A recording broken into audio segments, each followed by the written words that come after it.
అటు టీడీపీ ఇటు వైసీపీ ఎంతకో తగ్గేదేలే, ఎవ్వరూ వెనకడుగు వేసేదేలే.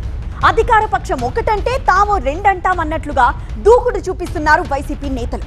వెరసి ఓ సాధారణ జెడ్పీటీసీ ఉప ఎన్నికలు రాష్ట్రం మొత్తాన్ని షేక్ చేస్తున్నాయి. అందుకే పులివెందుల రాజకీయం పులి మీద సవారీలా కనిపిస్తోంది. పులివెందుల అడ్డాలో అమీతుమీ తలపడుతున్నాయి వైసీపీ టీడీపీ. ఎవరికి వారు పైచేయి సాధించేందుకు విశ్వ ప్రయత్నాలు చేస్తున్నారు నేతలు. మంది మార్బలంతో దిగిపోయిన రెండు పార్టీల నేతలు సై అంటే సై అంటున్నారు. ప్రత్యర్థి కోటలో పాగా వేసేందుకు అధికార పక్షం టీడీపీ ప్రయత్నిస్తోంటే పట్టు సడలకుండా వైసీపీ చూసుకుంటోంది. ఈ క్రమంలో రెండు వైపుల నుంచి డైలాగ్ డైనమైట్స్ పేలుతున్నాయి. బల ప్రదర్శన కోసం పోటాపోటీ ర్యాలీలు మీటింగులతో హడావుడి చేస్తున్నాయి రెండు పార్టీలు. ఈ ఎన్నికల్ని ప్రెస్టేజ్ గా తీసుకున్న మంత్రి సవిత అదే స్థాయిలో వ్యూహాలకు పదును పెడుతూ ప్రత్యర్థికి చెక్ పెట్టే ప్రయత్నం చేస్తున్నారు.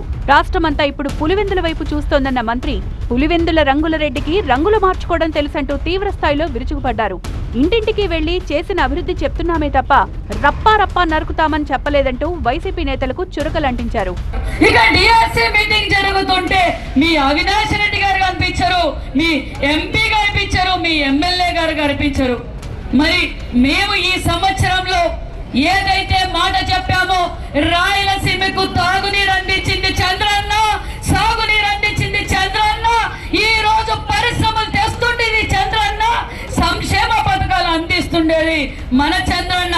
మరి మాధవిరెడ్డి గారు చెప్పినట్లు మరి ఖచ్చితంగా ఆగస్టు 15న అసలు సిసలు స్వాతంత్రం పులివెందుల మండలానికి కూడా వస్తుందన్న విషయాన్ని మీకు తెలియజేస్తున్నా. పులివెందుల్లో జరుగుతున్న పరిణామాలు మంచి పద్ధతి కాదంటున్నారు మండలి విపక్ష నేత బొత్స సత్యనారాయణ. టీడీపీ నేతలు పోలీసులు కుమ్మక్కై తప్పుడు కేసులు పెట్టారని ఆరోపించారు.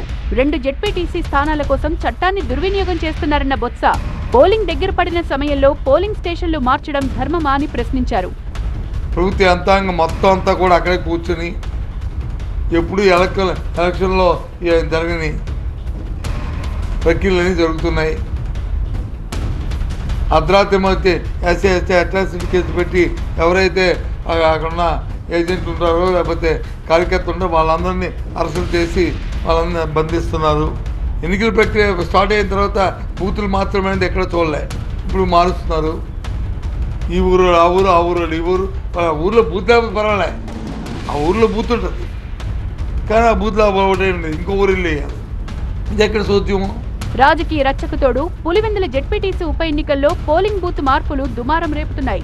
ఈసీ ఇటీవల నల్లగొండవారిపల్లె నుంచి నల్లపురెడ్డిపల్లెకు పోలింగ్ బూత్ను మార్చడం పట్ల స్థానిక ఓటర్లు అభ్యంతరం వ్యక్తం చేస్తున్నారు. తమ గ్రామంలో పోలింగ్ బూత్ పెట్టకపోతే ఎన్నికను బహిష్కరిస్తామంటున్నారు నల్లగొండవారిపల్లె ఓటర్లు. ఇప్పుడు జెడ్పీటీసీ ఎన్నికలు జరుగుతున్నాయి.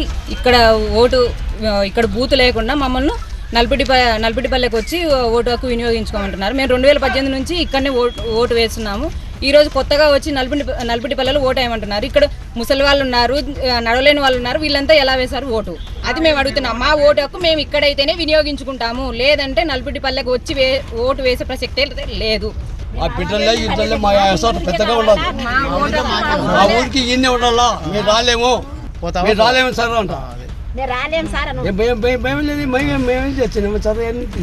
మొత్తానికి ఫిర్యాదుల పర్వంతో పోటాపోటీగా సాగుతున్న పులివెందుల ఒంటిమిట్ట జెడ్పీటీసీ స్థానాల ఉపసమరంలో రోజుకో ఇష్యూ తెరమీదకొచ్చి చిన్న ఎన్నిక కాస్త రచ్చకు కారణమవుతోంది. జస్ట్ జెడ్పీటీసీ బైపోల్ గా కనిపిస్తున్న ఎమ్మెల్యే ఎంపీ ఎన్నికకు ఏమాత్రం తగ్గని వేడి కనిపిస్తోంది. రేపటితో ప్రచారానికి తెరపడుతున్నా పోలింగ్ కు ఇంకా 2 రోజుల సమయం ఉండడంతో ఆలోపు ఏం జరుగుతుందో అన్న హై టెన్షన్ కనిపిస్తోంది ఇక్కడ. మరి పులివెందుల సవారీలో ఎవరు నెగ్గుతారో ఎవరు ఓడతారో గాని ఆ ఫలితం రాష్ట్ర రాజకీయాలపై ఎలాంటి ప్రభావం చూపుతుంది అన్నది ఆసక్తి రేపుతోన్న అంశంగా మారింది. అయితే కేవలం 2 జెడ్పీటీసీ స్థానాల కోసం ఈ స్థాయి పొలిటికల్ పోరాటం, గెలుపు కోసం ప్రధాన రాజకీయ పార్టీల ఆరాటం ఆసక్తి రేపుతోంది. అయితే నాడు అధికారంలో ఉన్నప్పుడు కుప్పంలోనూ ఇదే తరహాలో వ్యవహరించింది వైసీపీ. చంద్రబాబు కంచుకోట లాంటి కుప్పం మున్సిపాలిటీని కైవసం చేసుకుంది. స్థానిక ఎన్నికల్లోనూ సత్తా చాటి టీడీపీకి ఊహించని షాక్ ఇచ్చింది.